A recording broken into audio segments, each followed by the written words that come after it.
दोस्तों, इस दुनिया में कोई भी किसी का अपना नहीं है। अगर आपको भी लगता है कि इस दुनिया में सब कोई अपना है तो आप बिल्कुल गलत हो, क्योंकि जब आपको उन लोगों की जरूरत पड़ेगी तो कोई भी साथ नहीं देगा। ये एक कड़वा सच है। आप लोग इसे जितना जल्दी अपने दिमाग में बैठा लो उतना ही आप लोग के लिए अच्छा होगा। तो चलिए दोस्तों, आज की इस बौद्ध कहानी के जरिए पता करते हैं कि सच में कोई भी अपना है भी या नहीं। आप लोग इस कहानी में हमारे साथ अंत तक बने रहे, क्योंकि आधा अधूरा ज्ञान विष के समान होता है। तो चलिए बिना समय बर्बाद किए कहानी को शुरू करते हैं। पर वीडियो में आगे बढ़ने से पहले यदि आप भी भगवान गौतम बुद्ध के सच्चे भक्त हैं तो इस वीडियो को लाइक करके कमेंट बॉक्स में नमो बुद्धाय जरूर लिख देना। और दोस्तों, यदि आपने अभी तक हमारे चैनल नरवाल मोटिवेशनल को सब्सक्राइब नहीं किया है तो चैनल को भी सब्सक्राइब कर लेना, ताकि आने वाली वीडियो सबसे पहले आपको मिल पाए। तो चलिए आज की प्रेरणादायक बौद्ध कहानी को शुरू करते हैं। बहुत पुराने समय की बात है। एक गांव में एक दुखी परिवार रहता था। उस परिवार में 7 लड़के और एक लड़की थी। उन 8 के माता पिता जल्दी ही गुजर गए थे, तो बच्चों ने भी जल्दी ही अपनी अपनी जिम्मेदारियां समझ ली थी।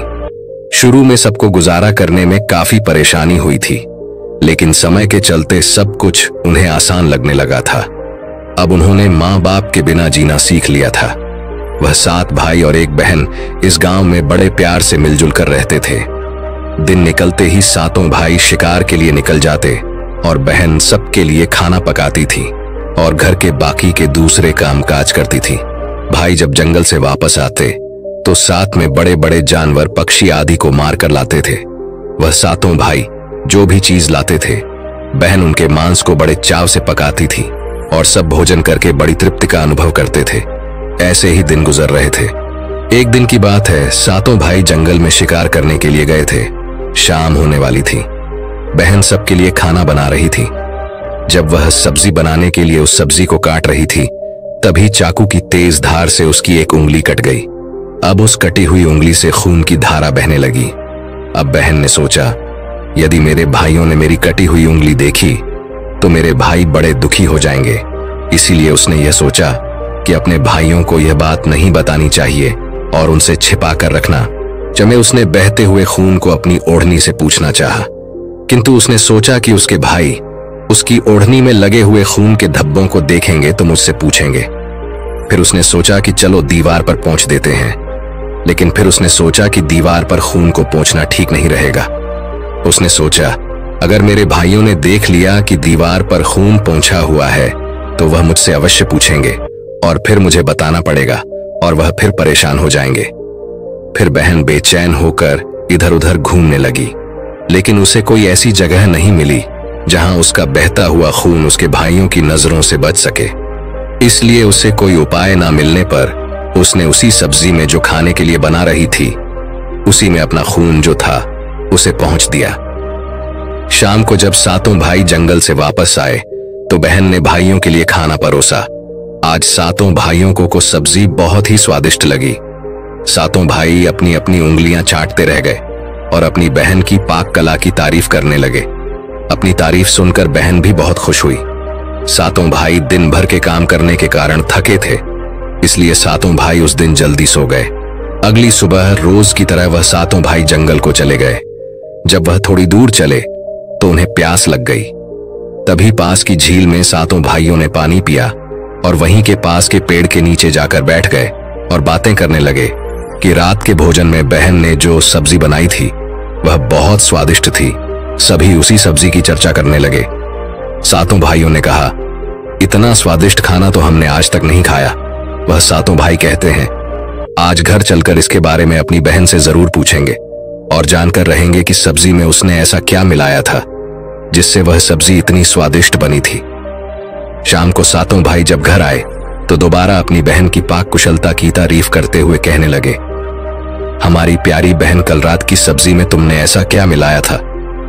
बहन बताना तो नहीं चाहती थी, क्योंकि वह सोच रही थी, अगर उसके भाइयों को पता चला कि उसकी उंगली कट गई है तो मेरे सारे भाई दुखी हो जाएंगे।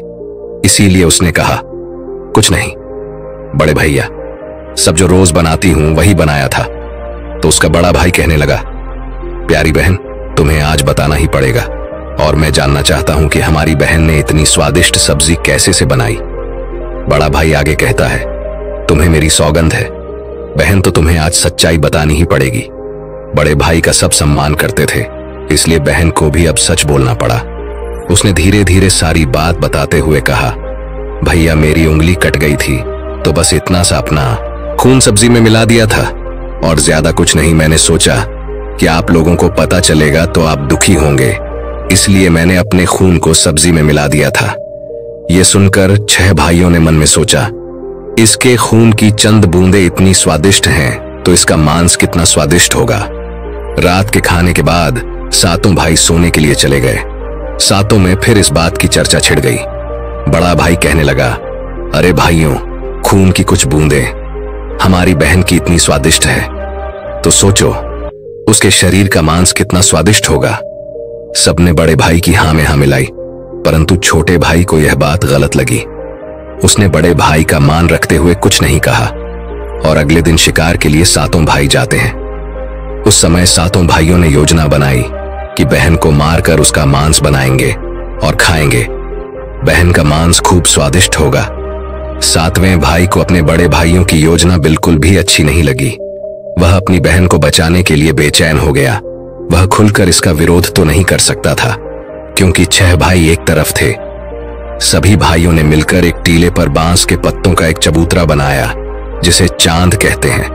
उनकी योजना यह थी कि बहन को बहला फुसलाकर यहां पर लेकर आएंगे और तीर मारकर अपनी बहन की हत्या कर देंगे और उसका स्वादिष्ट मांस खाएंगे।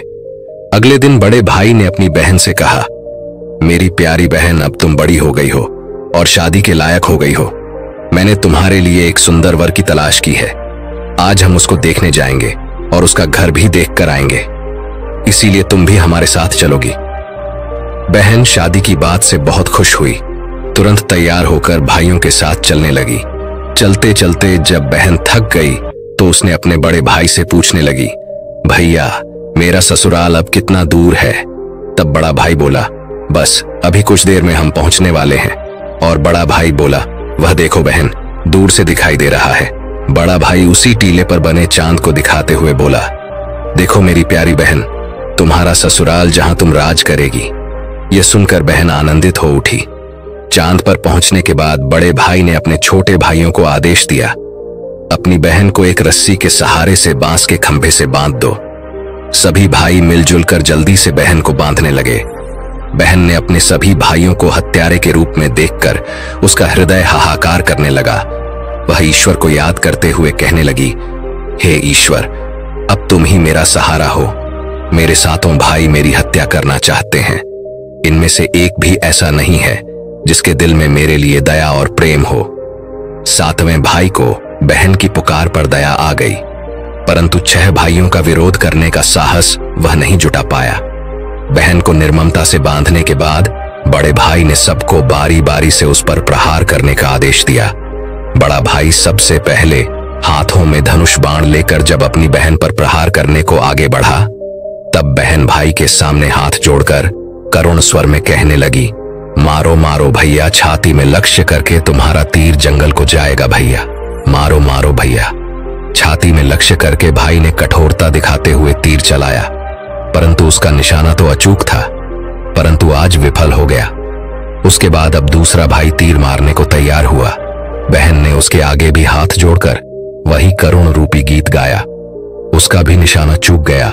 इसी तरह सभी भाइयों ने बारी बारी से बहन की छाती को लक्ष्य करके तीर मारने की कोशिश की, परंतु बहन हर बार यही दोहरा रही। 6 भाई लक्ष्य भेद करने में असफल रहे। अब 7वें भाई की बारी थी। उस 7वें भाई से 6 भाई कहने लगे, भाई पूरी ताकत से तीर चलाना और बहन को एक बार में मार देना। यदि तुम्हारा निशाना चूक गया तो तुम जिंदा नहीं बचोगे, हम सब तुम्हें मार देंगे। बहन ने छोटे भाई की जान बचाने के लिए अपनी जान न्यौछावर कर दी और अपने छोटे भाई को बचाने का निश्चय किया। वह ईश्वर से प्रार्थना करने लगी, हे ईश्वर, मेरे भाई का तीर मेरी छाती भेदने में सफल हो जाए। वह फिर करुण गीत गाने लगी, मारो मारो भैया, छाती में लक्ष्य करके, भैया छाती में लक्ष्य करके तेरा तीर मेरी छाती भेद जाए। छोटे भाई ने तीर चलाया, उसका तीर बहन के माथे पर जा लगा। वह दर्द से तड़प उठी। कुछ देर तड़पने के बाद उसके प्राण त्याग दिए। सातों ने मिलकर अपनी बहन का मृतक शरीर नीचे उतारा। 6 भाइयों ने मिलकर बहन के शरीर को छोटे छोटे टुकड़ों में काट डाला। बड़े भाई ने 7वें भाई को जंगल से लकड़ी और पानी लाने का आदेश दिया। छोटा भाई पानी और लकड़ियों के साथ साथ कुछ मछली और केकड़े भी ले आया था। वह अंदर ही अंदर बहुत दुखी था। उसके भाई बहन का मांस बड़े शौक से पका रहे थे। छोटा भाई बहन के मांस के साथ मछली और केकड़े भी पकाने को डाल दिए, जिससे उसने अपने खाने का जुगाड़ कर लिया। चावल और मांस तैयार हो गया। छोटे भाई ने पहले ही अपने बैठने के स्थान पर एक छोटा सा गड्ढा खोद लिया था। उसने अपनी बहन के मांस को चुपके से उस गड्ढे में डाल दिया और मछली और भात खाने लगा। बाकी 6 भाई बहन की हड्डियां चबाने लगे तो छोटा भाई केकड़ा चबाने लगा। जब सबने बहन के शरीर का स्वादिष्ट मांस खाकर अपना पेट भर लिया तो बड़े भाई ने 7वें भाई से कहा कि झूठा साफ कर दो। तब छोटे भाई ने, जो बहन की बची कुची हड्डियां और शरीर के अन्य भाग जैसे सर, नाखून, पंजे, इन सबको इकट्ठा करके एक गड्ढे में डाल दिया और ऊपर से मिट्टी से ढक दिया। कुछ समय बाद जहां पर बहन के मांस के टुकड़े डाले गए थे, उस स्थान पर बांस का एक पौधा उगाया था। धीरे धीरे वहां पर बांसों का झुंड बन गया। एक बार एक संत आए और उसी बांस के झुरमुट तले छुपकर मलम करने लगे। उसी समय आकाशवाणी हुई, संत दुर्गंध आ रही है, संत दुर्गंध आ रही है। बार बार यह आकाशवाणी सुनने के बाद संत ने झटपट उस स्थान को साफ कर दिया। उस संत ने झुरमुट में से एक बांस को काट लिया और अपने साथ ले गए। उस बांस को काटकर संत ने एक बहुत ही सुंदर बांसुरी बनाई और उसे बजाकर दिन भर लोगों के घर जाकर भिक्षा मांगने लगे और बदले में खूब सारा उपदेश देने लगे। एक दिन की बात है, संत भिक्षा मांगने के लिए उसी गांव में चले गए जहां पर उस बहन के 7 भाई रहते थे। जैसे ही वह संत बड़े भाई के द्वार पर गए, जैसे ही संत ने बांसुरी बजाना शुरू किया, उसमें से आवाज आई, ही है दुश्मन, सबसे बड़ा नहीं, बाजो रे बांसुरी बड़े भाई के घर नहीं, बाजो रे बांसुरी बांसुरी। आगे बोली, दया प्रेम सब छोड़कर रिश्ते में यही दाग लगाया है, नहीं बाजो रे बांसुरी। इस तरह की करुण आवाज सुनकर बड़े भाई के पसीने छूटने लगे। उसने अपनी पत्नी से कहा कि इस योगी को तुरंत भिक्षा दो और यहां से विदा करो। उसकी पत्नी ने वही किया।